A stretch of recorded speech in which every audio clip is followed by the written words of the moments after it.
Halloween can be scary, but it's even scarier for the environment. Now that the holiday is over, though, you probably have like mounds of candy in the plastic wrappers and a lot of costumes you might not use again. And then, of course, there's carved pumpkins that are past their prime as well. Just yeah, a lot of stuff. Yeah, those pumpkins start looking really sad. A lot of that will just get thrown in the trash, but that amounts to a lot of waste, and none of it is really good for the environment. So joining us now with some ideas to be more sustainable post-Halloween is environmental activist and author Heather White. Thank you for joining us. Thank you so much, Tamsin and Ernie. It's always a pleasure to be with you. All right, Heather, let's start with candy. What happens with all those wrappers?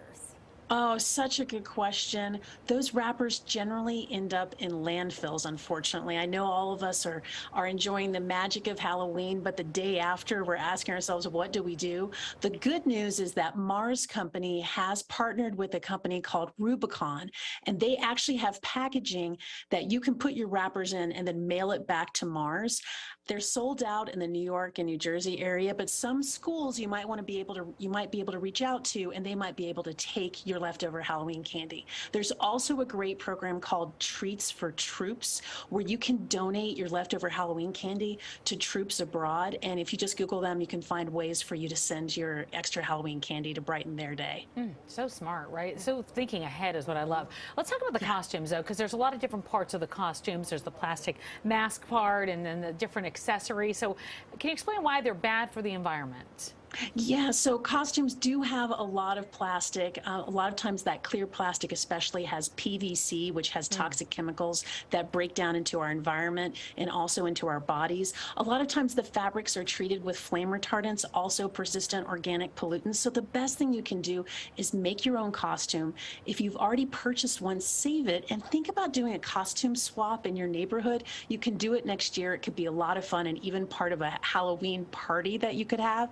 And the other thing is to think about thrift stores. Thrift stores have all kinds of wonderful options. You also, though, want to avoid kind of dime store jewelry you might get at like a dollar store or something like that. Sometimes they have heavy metals like cadmium and lead. So think about things that are inexpensive, within your budget, but also creative and fun that you can reuse.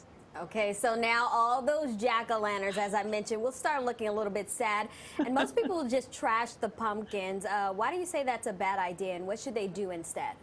Trashing pumpkins is a bad idea, but if you don't know that it's bad, then how can you stop that from happening? So, for example, there's up to 2 billion pounds of pumpkins that go into the landfill. And so if you throw it in the trash, it goes into the landfill, and it doesn't actually break down naturally. What happens is the pumpkins emit methane, which is a carbon gas that's 87 times more potent than carbon dioxide. So it's really bad for the environment. So what you want to do is just put some dirt on your pumpkin, put it in the backyard if you can. You could even smash it with the kids and let the squirrels take it. If you can't do that, try to compost it either in your backyard or find a community compost that will take it, or even think about maybe using it in a recipe depending on what condition your pumpkin is in.